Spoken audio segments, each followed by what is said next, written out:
Atención. ¿Alguna vez te has sentido invisible? Como si tus esfuerzos fueran borrados, ignorados por aquellos que más deberían valorarlos. Imagina la ira, la humillación, la sed de justicia.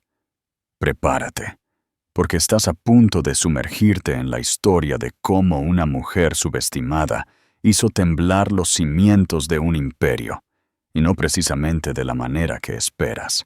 Él se contempló en el espejo, ajustando el nudo de seda de su corbata, un depredador admirando su propio reflejo. Su mundo era uno de cromo reluciente, cotizaciones bursátiles disparadas y el miedo silencioso y deferente de sus subordinados. Su esposa, pensó, era la última pieza de su vida que no estaba optimizada. Suave, tranquila y completamente anodina. Una reliquia de un pasado que había superado hacía mucho tiempo. Esa noche, en su propia y deslumbrante fiesta de aniversario, le daría un regalo que nunca olvidaría. Un juego de papeles de divorcio meticulosamente preparados. Imaginó sus lágrimas silenciosas, el patético desmoronamiento de su mundo sencillo. Lo que no podía imaginar era al hombre sentado tranquilamente en un tribunal semanas después.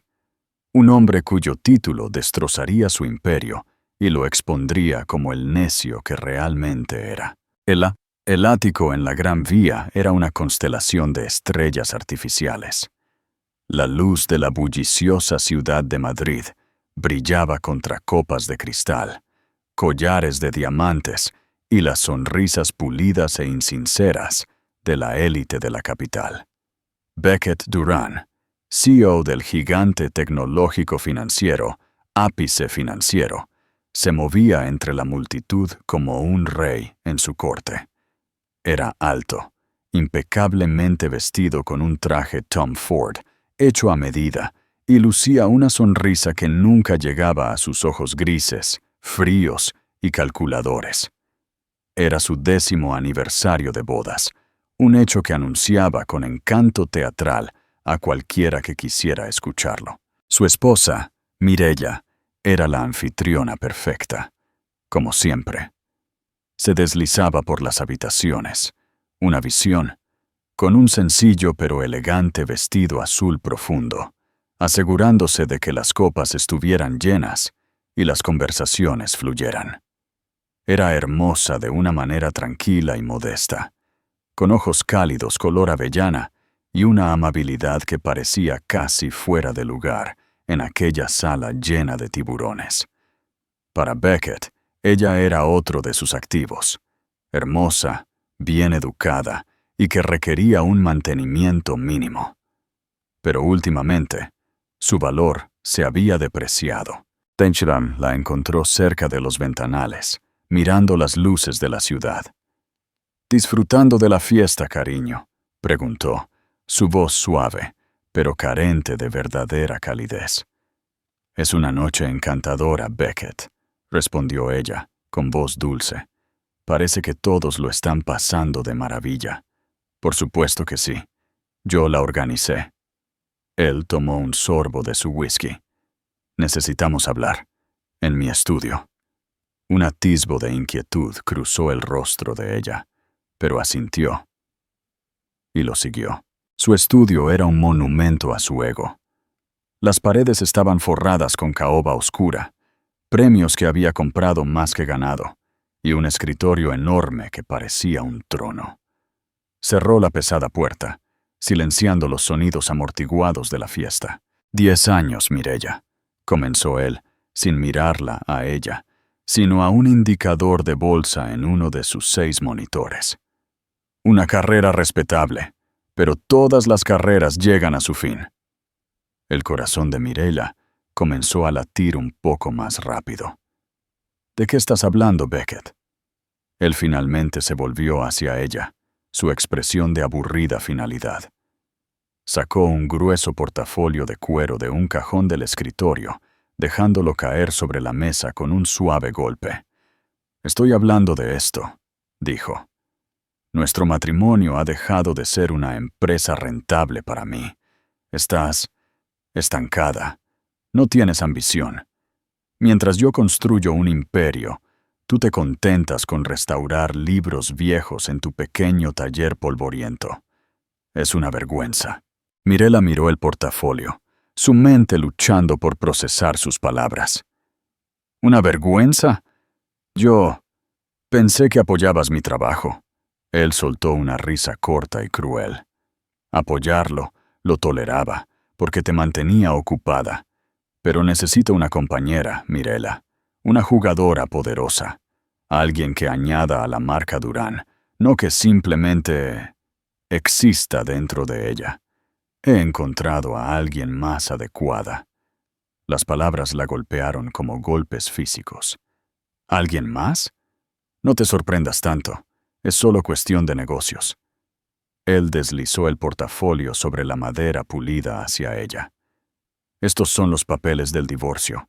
Hice que mi abogado, Ricardo Adler, el mejor de la ciudad, los redactara. Estoy siendo generoso, considerando que no aportaste nada a este matrimonio. Sus manos temblaron al abrir la cubierta. La jerga legal nadaba ante sus ojos, pero los números eran crudamente claros. Él le ofrecía el pequeño apartamento que había poseído antes de conocerse, que él le había graciosamente permitido mantener a su nombre, y un pago único que era menos de lo que había gastado en los relojes de su muñeca. Era una miseria, un insulto calculado diseñado para aplastarla. ¿Esto es todo?», susurró ella. El shock dio paso a una ira fría y creciente. «Después de 10 años de apoyarte, las cenas que organicé, los clientes que encanté, los sacrificios que hice por tu carrera, tonterías sentimentales», se burló él. «Nada de eso es legalmente cuantificable. Eres la hija de un bibliotecario de un pueblo pequeño de Andalucía. Te di un mundo que solo podías soñar. Deberías estar agradecida por esta oferta. Fírmala y podrás irte con algo de dignidad. Lucha y te enterraré. Ricardo te pintará como una cazafortunas común, y cada juez en esta ciudad sabe quién soy. Te irás sin nada más que la ropa que llevas puesta». Él se recostó en su silla, la imagen del poder absoluto. Había planeado esto durante meses. Tenía al mejor abogado, la mayor influencia y la inquebrantable creencia en su propia superioridad. La observó, esperando lágrimas, súplicas, un colapso total. En cambio, Mirella cerró lentamente el portafolio. Lo miró, y por primera vez en años, la suave niebla de sus ojos había desaparecido, reemplazada por un brillo de acero endurecido. No lloró, no gritó, simplemente sostuvo su mirada. «Tienes razón en una cosa, Beckett», dijo, su voz firme e inquietantemente tranquila. «No tienes ni idea de quién soy». Se dio la vuelta, salió del estudio y cerró la puerta suavemente tras ella, dejándolo solo en su monumento a sí mismo, momentáneamente confundido por su falta de una reacción histérica. Él se encogió de hombros. Su determinación se desmoronaría. Todas lo hacían, eventualmente. Los días siguientes fueron un torbellino de crueldad calculada. Como prometió, el abogado de Beckett, Ricardo Adler, lanzó una guerra legal relámpago. Las tarjetas de crédito conjuntas fueron canceladas. Las cerraduras del ático fueron cambiadas. Mientras Mirella estaba fuera, sus pertenencias personales fueron empaquetadas sin ceremonia y enviadas a su viejo y pequeño apartamento en el barrio de La Latina. Se presentó una moción para congelar sus cuentas bancarias conjuntas, argumentando que Mirella era un riesgo de fuga que podría intentar fugarse con los activos duramente ganados del señor Durán. Ricardo Adler era todo lo que Beckett había prometido, implacable, impecablemente vestido y rebosante de una confianza que rayaba en lo depredador. En su primera reunión preliminar, un intento de mediación ordenado por el tribunal, Adler apenas reconoció a Mirella, dirigiendo todos sus comentarios a su abogado temporal, nombrado por el tribunal. «Seamos realistas aquí», dijo Adler, entrelazando sus dedos. La señora Durán, pronto señora Cole de nuevo, era una simple restauradora de libros cuando conoció a nuestro cliente. Su estilo de vida ha sido financiado íntegramente por el genio y la incansable ética de trabajo del señor Durán. Sus contribuciones al matrimonio fueron las de una ama de casa que, si bien son agradables, no tienen un valor monetario significativo en la disolución de un patrimonio de alto valor neto como este. La oferta sobre la mesa no es solo justa, es un regalo. Mireia se sentó en silencio, con las manos entrelazadas en su regazo. Había pasado la última semana en su viejo apartamento, rodeada de cajas y el fantasma de una vida que creía haber construido. El shock había desaparecido, reemplazado por una rabia fría y latente. Beckett no solo la había descartado, sino que estaba tratando activamente de borrarla, de pintar sus 10 años juntos como una transacción en la que ella era la única que había obtenido beneficios. Recordó las innumerables noches que se había quedado despierta hasta tarde, ayudándole a ensayar presentaciones, actuando como caja de resonancia para sus ideas. Recordó la crucial cena que había organizado con el notoriamente recluido inversor europeo, un hombre que compartía su pasión por la literatura medieval. Esa única conexión había llevado a la primera gran ronda de financiación internacional de ápice financiero. Beckett lo había llamado su propia brillante red de contactos en ese momento. Había olvidado por completo su papel, después de la desastrosa mediación, donde su abrumado abogado público le aconsejó que considerara seriamente la oferta. Mirella supo que no podía librar esta batalla con los recursos que Beckett le había dejado. Necesitaba ayuda. No solo un abogado, sino el abogado adecuado. Pasó 2 días en la biblioteca pública, no en su taller, sino en la sección de referencia legal. Investigó a los mejores abogados de derecho de familia de Madrid, comparándolos con artículos e historias de casos. Ignoró a los llamativos y mediáticos tiburones como Adler. Buscaba a alguien diferente, alguien meticuloso, agudo y subestimado. Su búsqueda la llevó a un nombre: Beatrice Chen. La señora Chen no tenía un bufete masivo. Trabajaba en una oficina modesta, pero elegante en el centro. Su reputación no se construía sobre ruidosos teatros en los tribunales, sino sobre contrainterrogatorios quirúrgicamente precisos y un conocimiento enciclopédico de la jurisprudencia. Su especialidad era desmantelar las narrativas de hombres poderosos y narcisistas. Mirella consiguió una consulta. Entró en la oficina de Beatrice Chen, sintiéndose como una refugiada. Llevaba ropa sencilla, su rostro pálido por el estrés. Beatriz, una mujer de unos 40 y tantos años, con un comportamiento tranquilo y ojos que no se perdían nada, escuchó pacientemente durante más de 1 hora. No interrumpió. Dejó que Mirella contara toda la historia, el comienzo del romance, la creciente ambición de Beckett, sus sutiles contribuciones, el brutal despido final en la fiesta y el asalto legal de Adler. Cuando Mirella terminó, con la voz ronca, Beatriz se inclinó hacia adelante. Él está tratando de controlar la narrativa, señora Durán.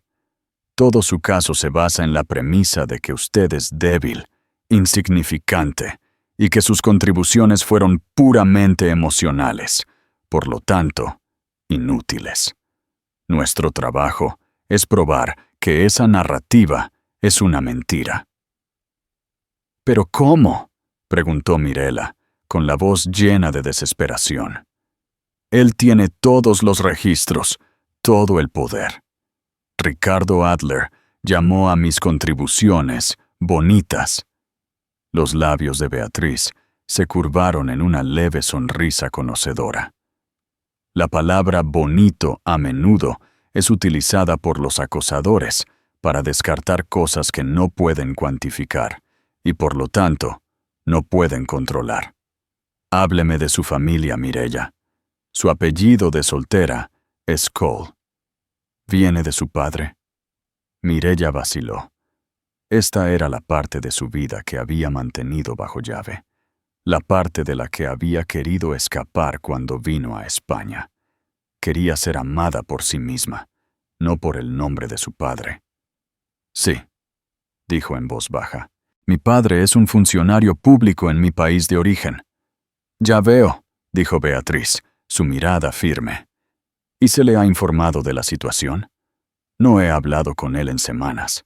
Yo no quería preocuparlo. No entendería el sistema legal aquí. Solo querría intervenir, y necesito hacer esto yo misma. La mentira se sintió pesada en su boca. La verdad era que estaba avergonzada. Avergonzada de admitir que la vida que había elegido, el hombre con el que se había casado, se había convertido en este espectacular fracaso. Entiendo su deseo de independencia, dijo Beatriz suavemente. Pero en una guerra se utilizan todos los activos disponibles. El señor Durán está usando su imperio financiero. Nosotros usaremos la verdad. Empecemos por compilar una historia completa de su vida juntos. Cada evento, cada cena, cada presentación que facilitó. Cuantificaremos lo incuantificable. Por primera vez en semanas, Mirella sintió una chispa de esperanza. Beatriz Chen no era solo una abogada, era una estratega. Al salir de la oficina, Mirella supo que la lucha acababa de comenzar. Beckett y Ricardo Adler estaban en una guarida de leones de su propia creación, pero no tenían idea de que la mujer que estaban cazando no era la oveja que creían que era. El mes siguiente fue un agotador ejercicio de excavación. Bajo la guía de Beatriz Chen, Mirella comenzó el minucioso proceso de reconstruir su propia historia, de desenterrar las contribuciones que Beckett había descartado tan casualmente. Fue un trabajo emocionalmente agotador. Cada recuerdo, cada entrada en sus viejos diarios, era un recordatorio, tanto del amor, que una vez sintió como del sutil veneno de la condescendencia de Beckett, que había estado presente todo el tiempo. Trabajó desde una pequeña mesa en su apartamento, las cajas de su vida anterior, una presencia opresiva constante.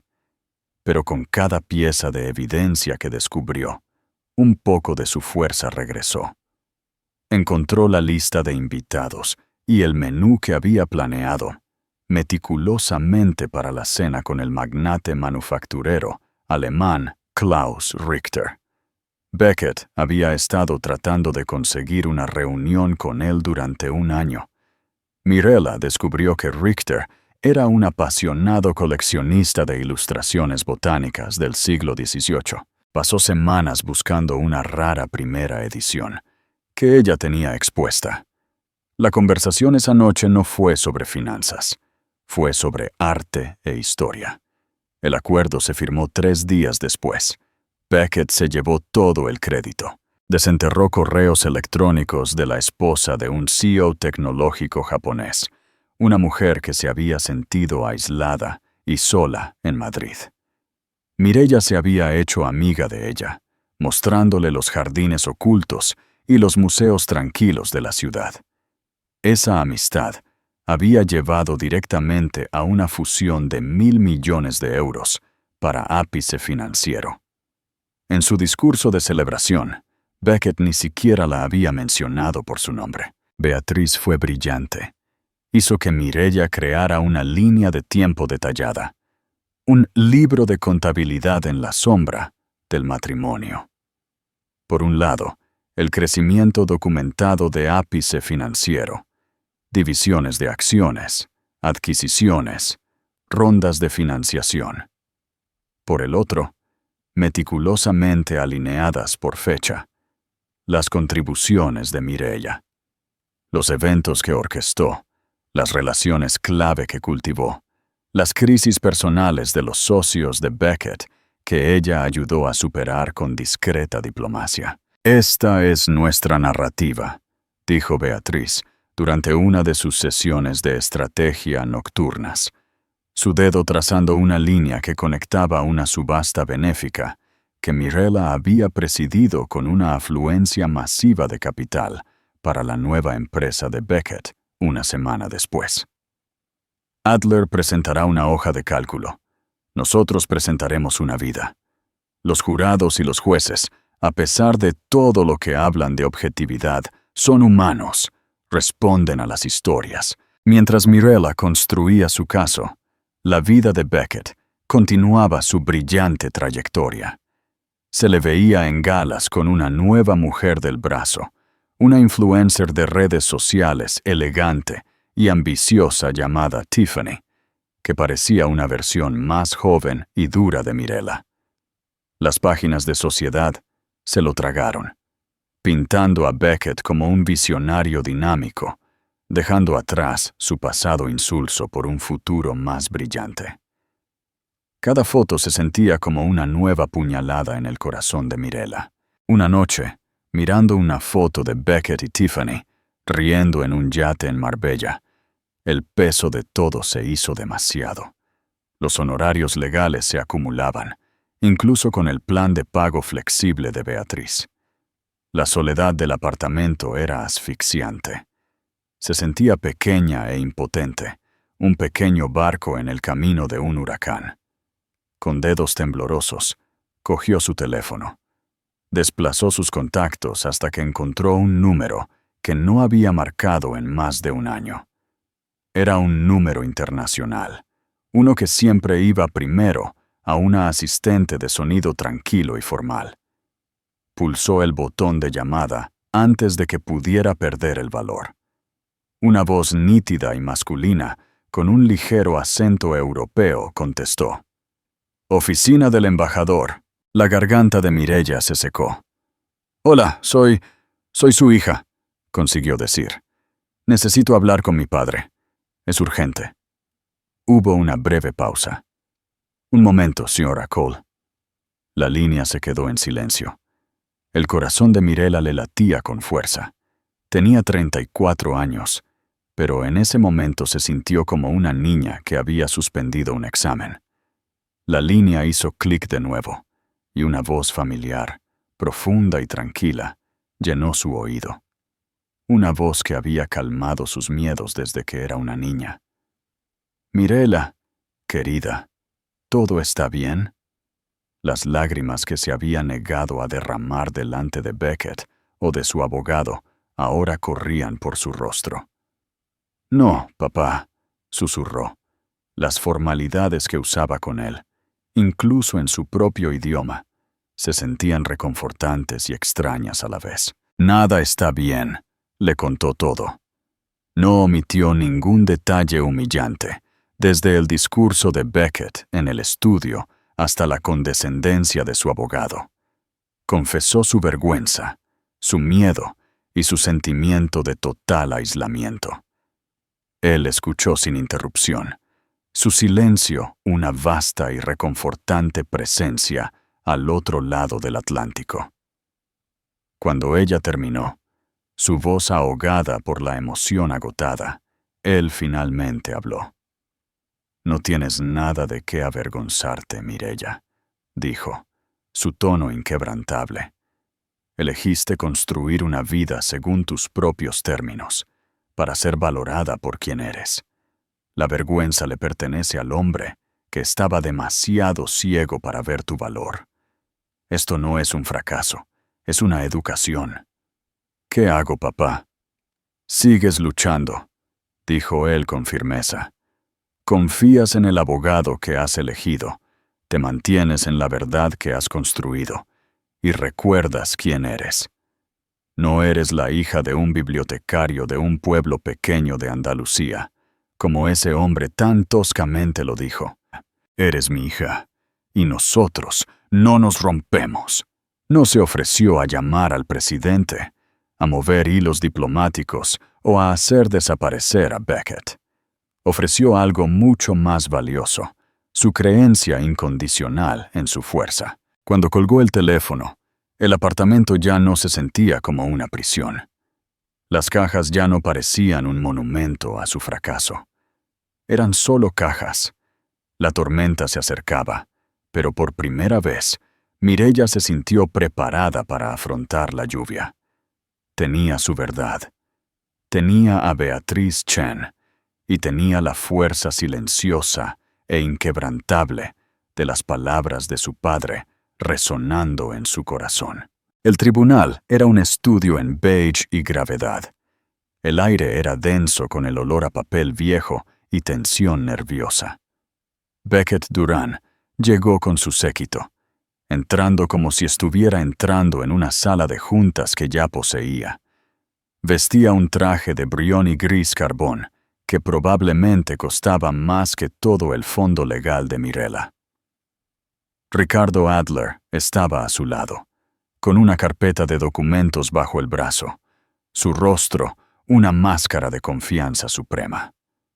Tomaron asiento en la mesa del demandante, susurrando y ocasionalmente mirando a Mireya con desdén no disimulado. Mireya se sentó en la mesa del acusado con Beatriz Chen. Llevaba un vestido gris sencillo y entallado, profesional, discreto y anónimo. Parecía pequeña en comparación con la expansiva presencia de Beckett, que era precisamente la imagen que Adler pretendía cultivar. La galería estaba escasamente poblada, en su mayoría por abogados junior, y un par de reporteros legales con aspecto aburrido. Para ellos, esto era solo otro divorcio de alto patrimonio, una historia predecible de un hombre rico que dejaba a su esposa por un modelo más joven. La voz del alguacil resonó. «Todos de pie». La jueza Annabel Sánchez entró en la sala.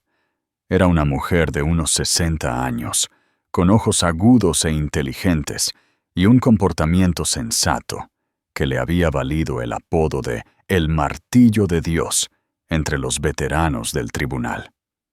Se acomodó en su silla de respaldo alto y examinó la sala, su mirada deteniéndose por un momento en cada parte antes que ella. Estamos aquí hoy para escuchar la petición de disolución del matrimonio entre Beckett Durán y Mirella Cole. Comenzó, su voz nítida y clara. Señor Adler, puede comenzar con su declaración de apertura. Ricardo Adler se puso de pie con suavidad.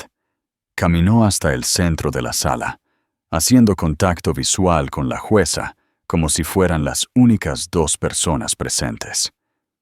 Su señoría, comenzó, su voz resonando con sinceridad practicada. La historia que tienen ante ustedes es sencilla. Es una historia de ambición española, de un hombre, el señor Beckett Durán, que construyó un imperio de la nada solo con su intelecto y determinación. Señaló a Beckett, que se pavoneaba bajo la atención.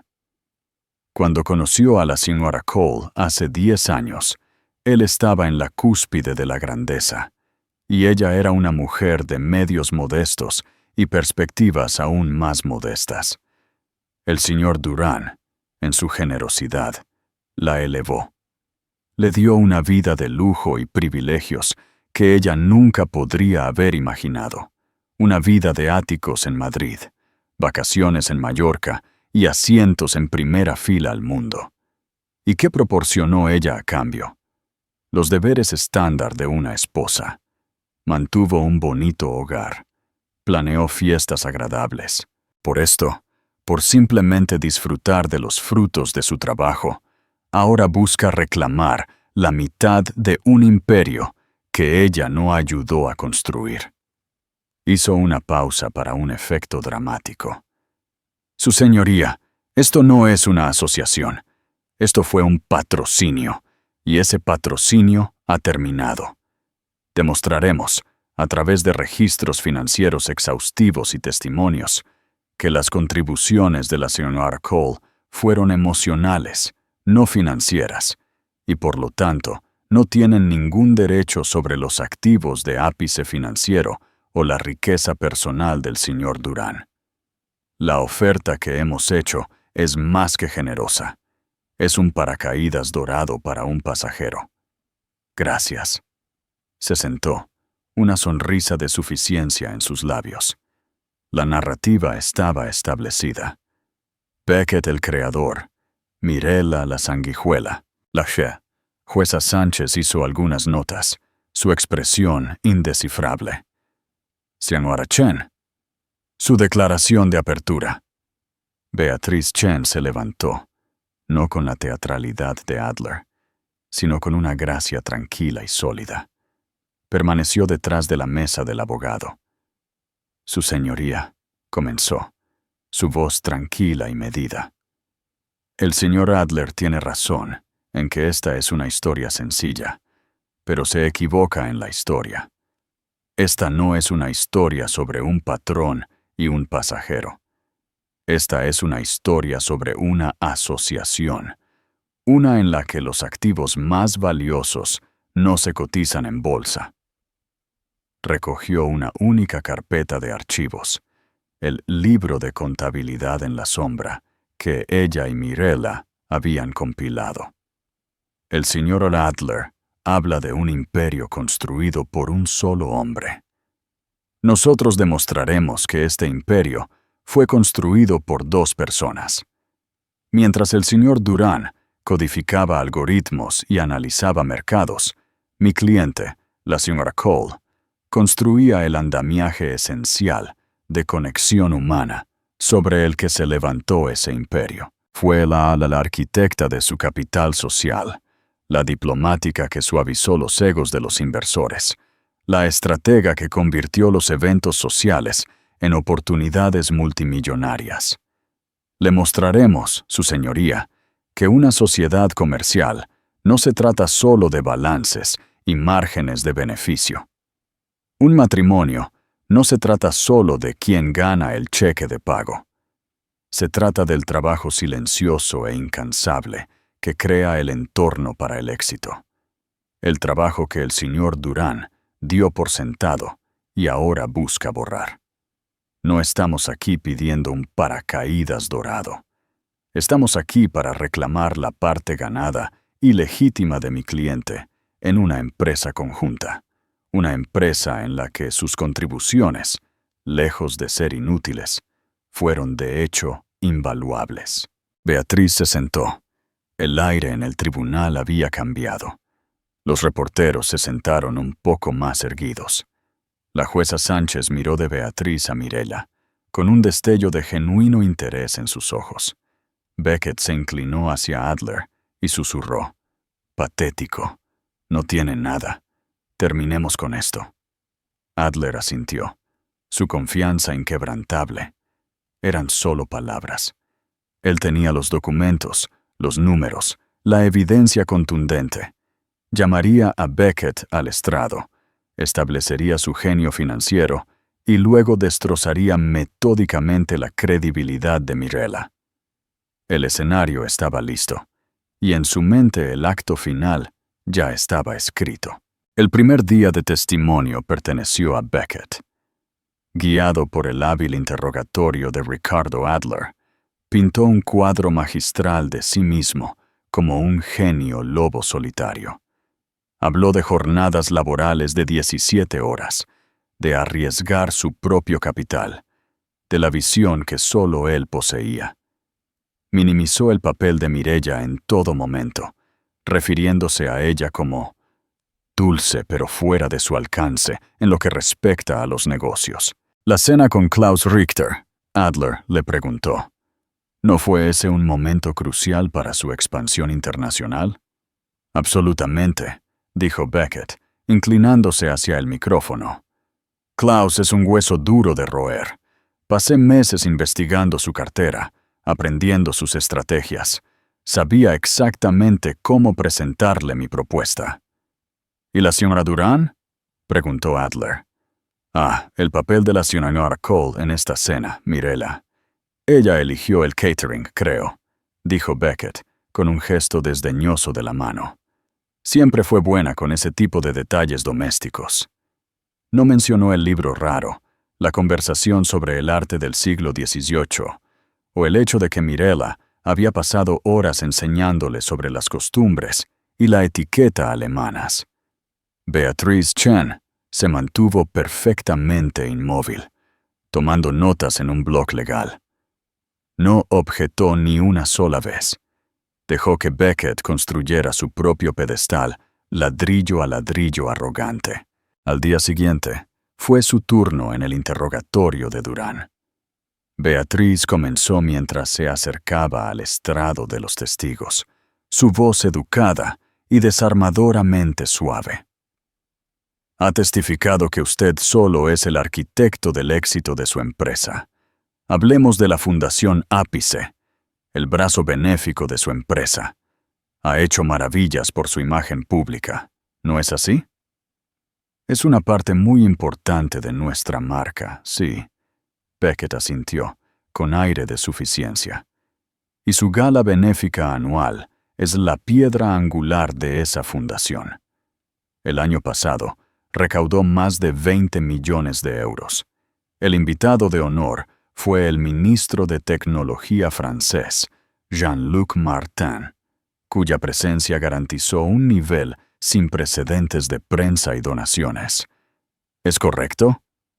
Fue nuestro evento más exitoso hasta la fecha, dijo Beckett con orgullo. ¿Y cómo logró asegurar la asistencia del señor Martin? Es notoriamente reservado y rara vez viaja para tales eventos. Beckett dudó por una fracción de segundo. Mi oficina tiene un excelente equipo de divulgación. Beatriz asintió, con un pequeño ceño pensativo en su rostro. Un excelente equipo. Sin embargo, mis registros muestran que su equipo de divulgación envió 5 solicitudes formales, todas las cuales fueron formalmente denegadas. No fue hasta que su esposa, la señora Cole, hizo una llamada personal a la esposa del señor Martin que él accedió a asistir. ¿Está usted al tanto de esa llamada, señor Durán? La expresión confiada de Beckett flaqueó. Mirella conoce a mucha gente socialmente. Supongo que ella pudo haberle mencionado algo. ¿Mencionado? La voz de Beatriz se agudizó ligeramente. Señor Durán, ¿está al tanto de que la señora Cole y la señora Martin fueron compañeras de clase en la Sorbona, donde ambas estudiaron conservación histórica, que han sido amigas íntimas durante casi 15 años? El tribunal estaba en silencio. Adler se movió incómodo en su asiento. No estaba al tanto de los detalles específicos de su relación, murmuró Beckett.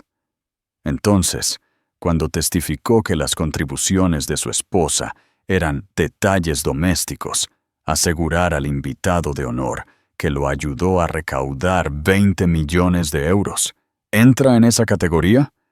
Eso es una simplificación excesiva. Beckett espetó, su compostura comenzando a desmoronarse. Beatriz continuó su interrogatorio, implacable y precisa.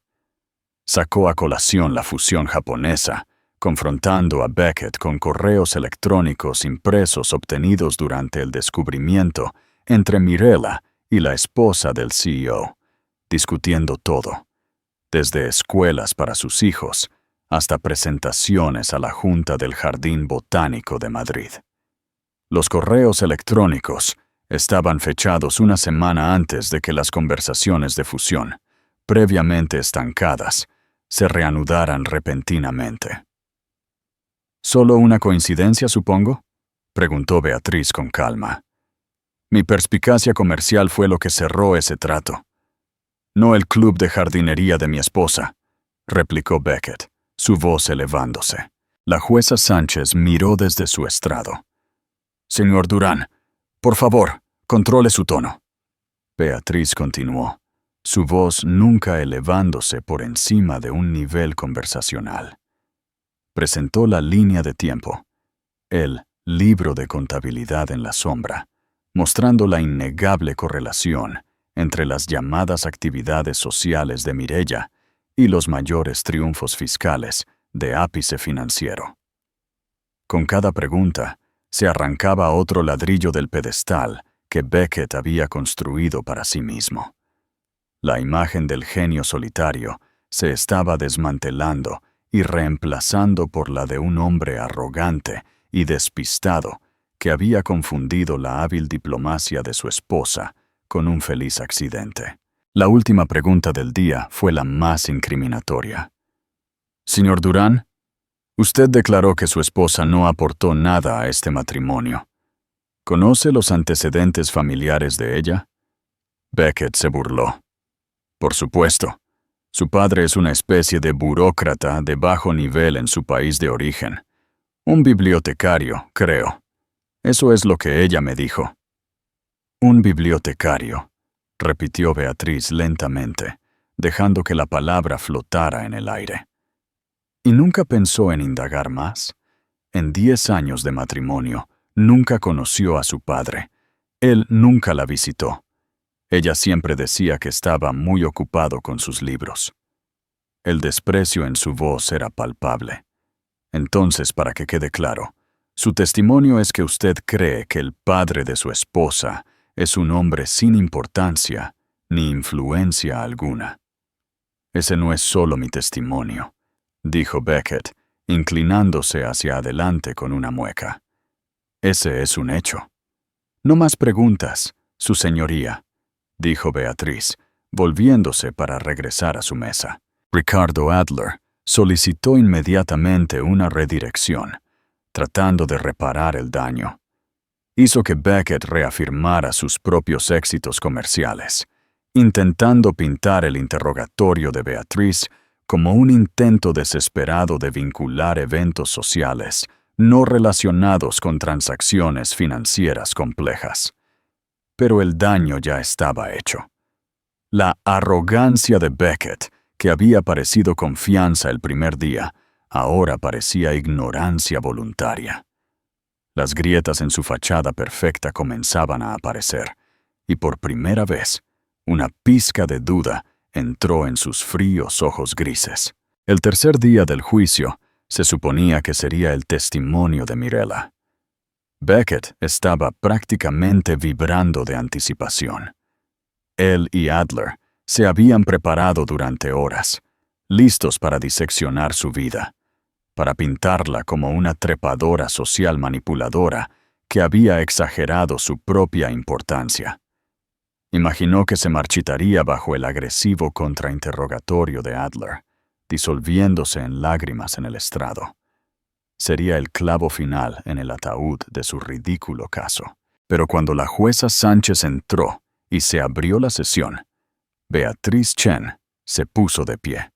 Su señoría, antes de proceder con el testimonio de la señora Cole, la defensa desea llamar a un breve testigo de carácter.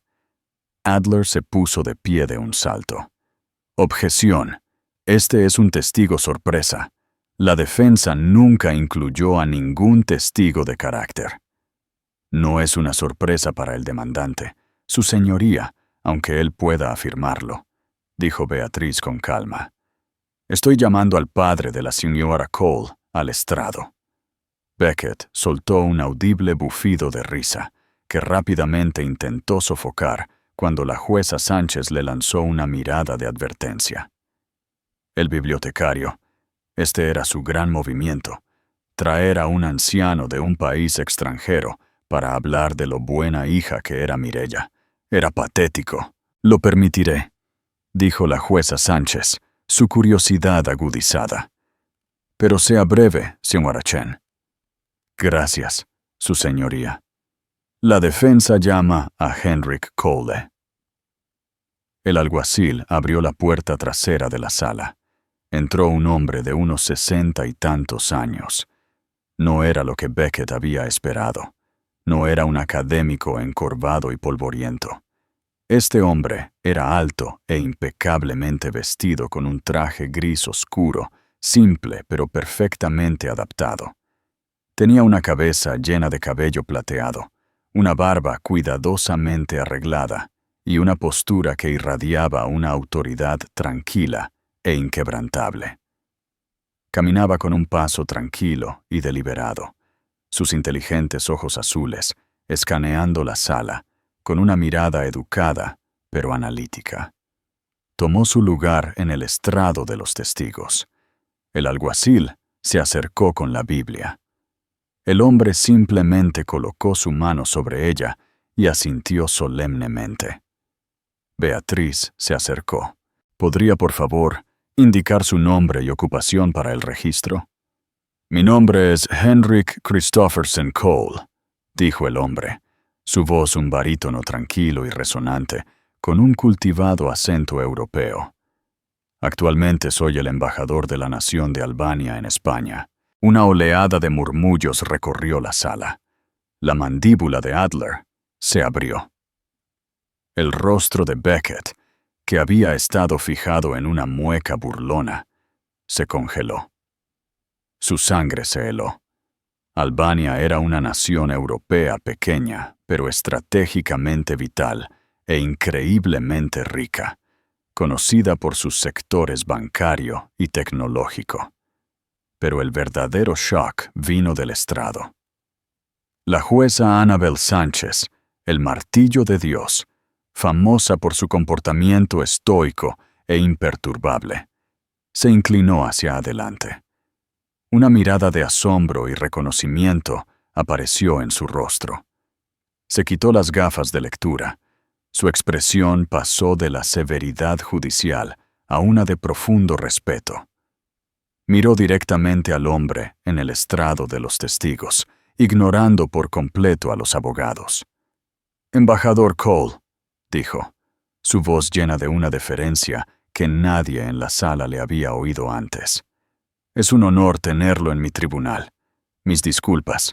No estaba al tanto de su presencia en la ciudad». Luego pronunció las palabras que destrozaron todo el universo de Beckett Durán. «Bienvenido, Su Excelencia». El título resonó en el silencio atónito de la sala. «Su Excelencia». El tratamiento formal para un embajador, un jefe de Estado. Era un título de poder, de influencia, de un mundo tan lejos de la intimidación y la compra de Beckett que ni siquiera podía comprenderlo. Los reporteros legales garabateaban furiosamente. Ricardo Adler parecía como si le hubiera caído un rayo, su rostro pálido y su boca ligeramente abierta. Miró a su cliente, sus ojos gritando una sola pregunta. ¿Cómo pudiste no saberlo? La mente de Beckett era una vorágine de confusión y terror. La bibliotecaria, la burócrata de bajo nivel. Todo era una mentira que Mirella había mantenido durante 10 años. Miró a su esposa. Mirella no lo estaba mirando a él.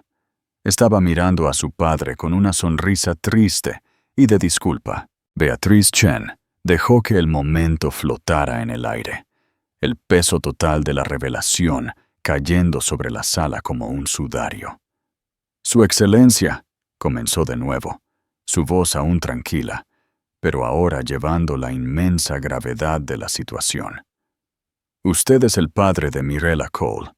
¿Puede decirle al tribunal por qué, en su opinión, su hija tendría derecho a una porción significativa del patrimonio del señor Durán?» El embajador Cole desvió su mirada de la jueza a Beatriz y luego, por primera vez, miró directamente a Beckett. No había ira en sus ojos, solo una profunda decepción, que de alguna manera era mucho peor. «Señora Chen», comenzó el embajador, su voz llenando la sala silenciosa. «A mi hija se le enseñó desde temprana edad que el valor de una persona no reside en su título, sino en su carácter.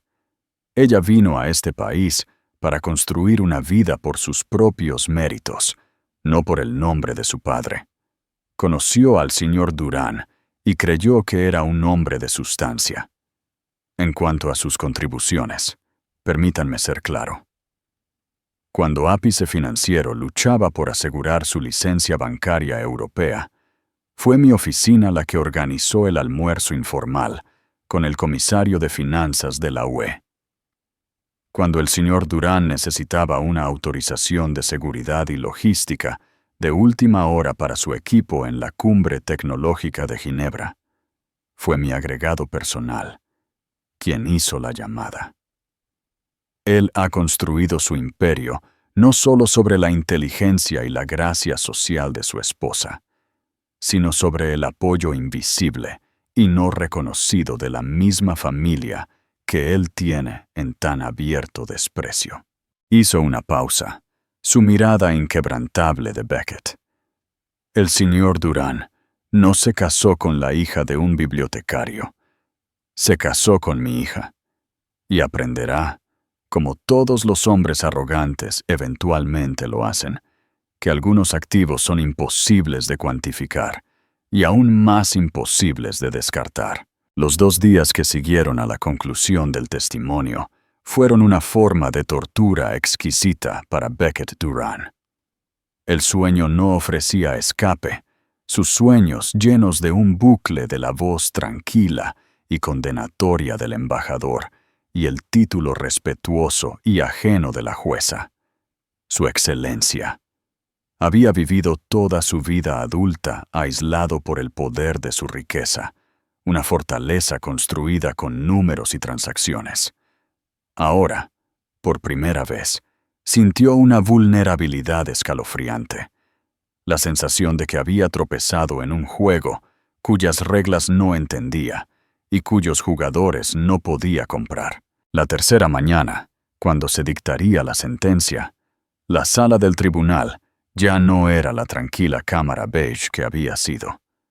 Era un teatro, y él era la estrella involuntaria de una tragedia. La galería de prensa, antes hogar de un par de aburridos columnistas legales, era ahora una manada voraz. Las cámaras estaban prohibidas, pero los reporteros se inclinaban hacia adelante, con los bolígrafos listos sobre los cuadernos, sus rostros iluminados con el hambre de una buena historia. El aire, denso de anticipación, crepitaba con el bajo murmullo de especulaciones susurradas. La historia del embajador sorpresa había convertido un divorcio privado en un espectáculo público. Beckett llegó con aspecto de fantasma, acechando la cáscara de su antiguo yo. Su traje Brioni, antes un símbolo de su poder, ahora le colgaba como un disfraz que había olvidado cómo usar. Su rostro estaba lívido, con ojeras oscuras debajo de los ojos. Se sentó junto a Ricardo Adler, que parecía igualmente disminuido. El habitual barniz de confianza de Adler había sido arrancado, revelando a un hombre desesperadamente superado. Sus papeles se revolvían y revolvían en una pantomima sin sentido de control. Estaban aislados en una isla de pavor.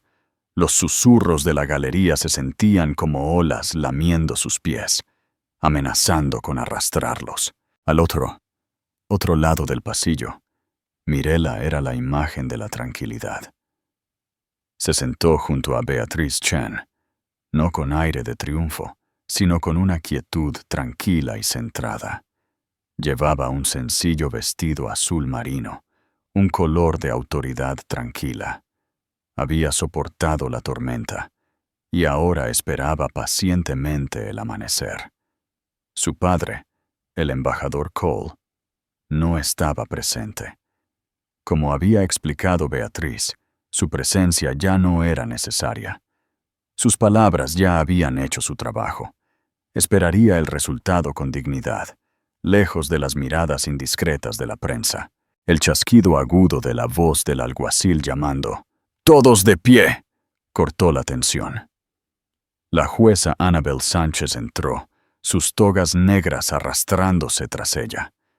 Se movía con el mismo paso deliberado de siempre, pero hoy su presencia se sentía más pesada, más trascendental. Se acomodó en su silla, el cuero suspirando bajo su peso, y examinó la sala.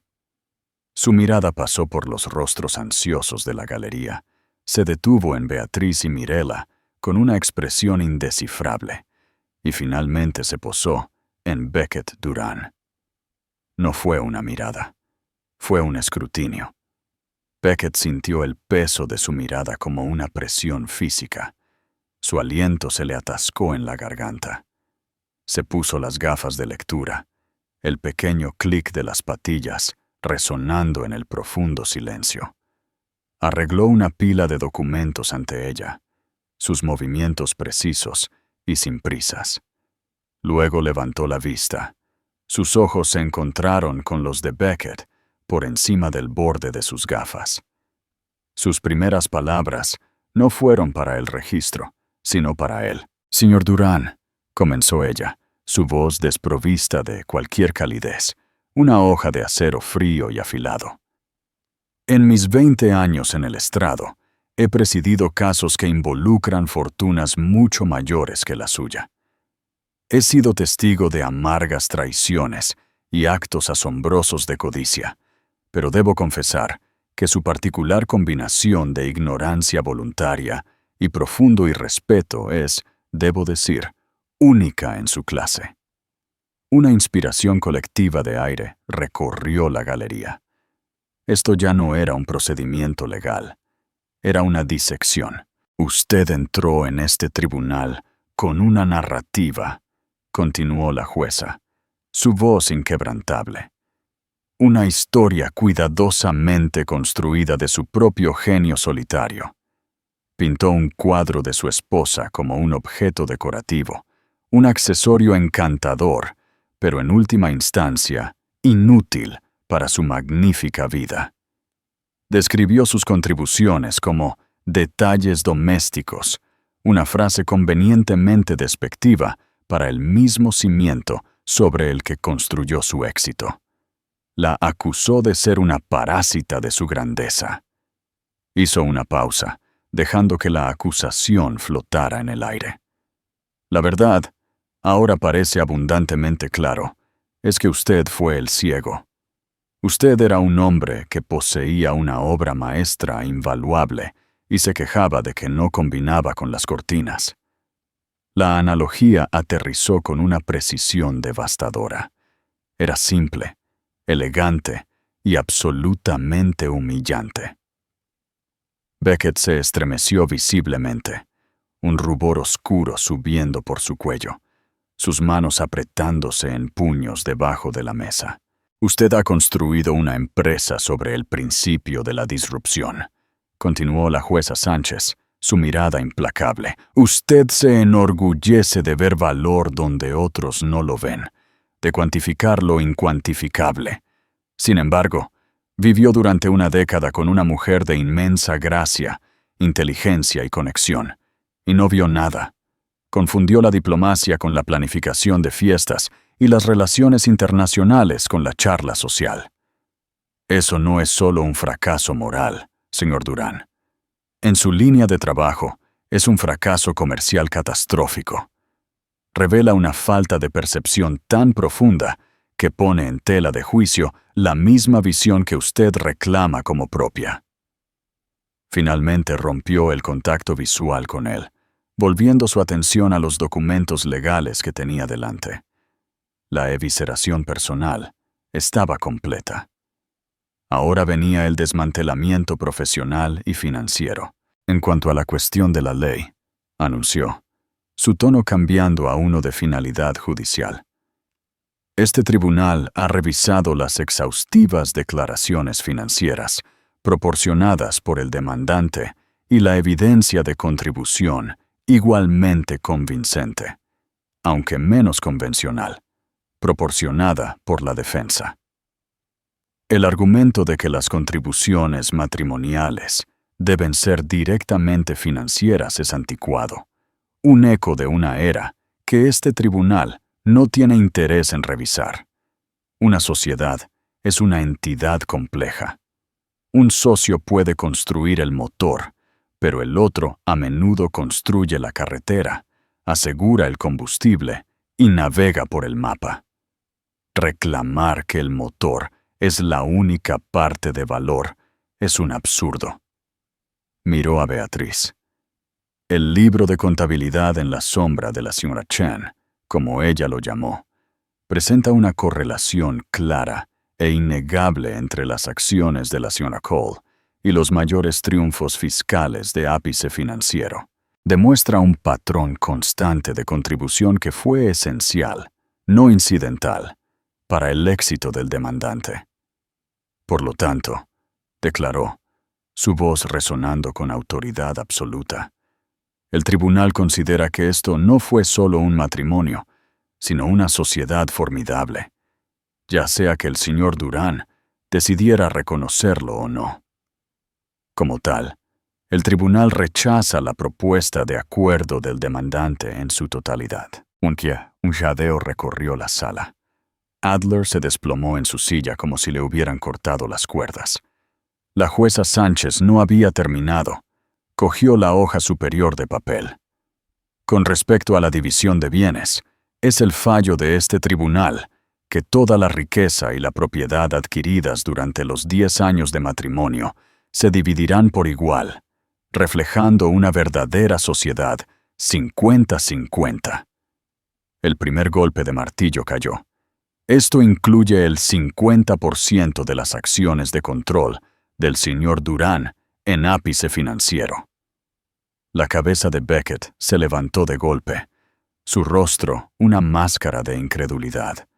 La mitad de su empresa. Ella estaba regalando la mitad de su empresa. Incluye el 50% de su extensa cartera de acciones, todas las propiedades inmobiliarias y todos los activos líquidos en cuentas nacionales e internacionales. Otro golpe. El imperio que había construido para aislarse del mundo estaba siendo desmantelado y entregado a la mujer a la que había intentado expulsar de él. Además, citándolo como el hogar marital principal y el centro de las operaciones sociales y estratégicas de la sociedad, el apartamento del ático en la Gran Vía se otorga en su totalidad a la señora Cole. Este fue un golpe de pura venganza, un gesto simbólico que dolió tanto como la pérdida financiera. Su hogar, su sala del trono, ya no era suyo. Finalmente, la jueza Sánchez concluyó, mirando directamente a un tembloroso Ricardo Adler. Se ordena al señor Durán que pague todos los honorarios legales de la señora Cole para que ella no se vea obligada a disminuir su parte legítima para pagar el costo de este litigio necesario. El martillo cayó con un chasquido final agudo que pareció hacerse eco del sonido del mundo de Beckett destrozándose. Se levanta la sesión. Por un momento hubo un silencio absoluto. Luego estalló el caos. Los reporteros se levantaron de sus asientos, corriendo para obtener las primeras declaraciones. Beckett permaneció inmóvil, mirando la madera pulida de la mesa, su mente incapaz de procesar la magnitud de su derrota. Había entrado esa mañana para finalizar una aniquilación, y en cambio, había sido desmembrado. Mireia, mientras tanto, respiró lenta y profundamente. La tensión que había mantenido en sus hombros durante meses finalmente se liberó en un suspiro tranquilo y tembloroso. No era la emoción de la victoria lo que sentía, ni la satisfacción de la venganza. Era algo más profundo, más trascendente. Era liberación, una recuperación. Miró al otro lado de la sala, al hombre destrozado, que ahora era oficialmente su exmarido. Parecía pequeño, patético, un rey repentinamente despojado de su corona y ropas, tiritando de frío. Ella se puso de pie, y Beatriz Chen le colocó una mano de apoyo en el brazo, su expresión de orgullo feroz y silencioso.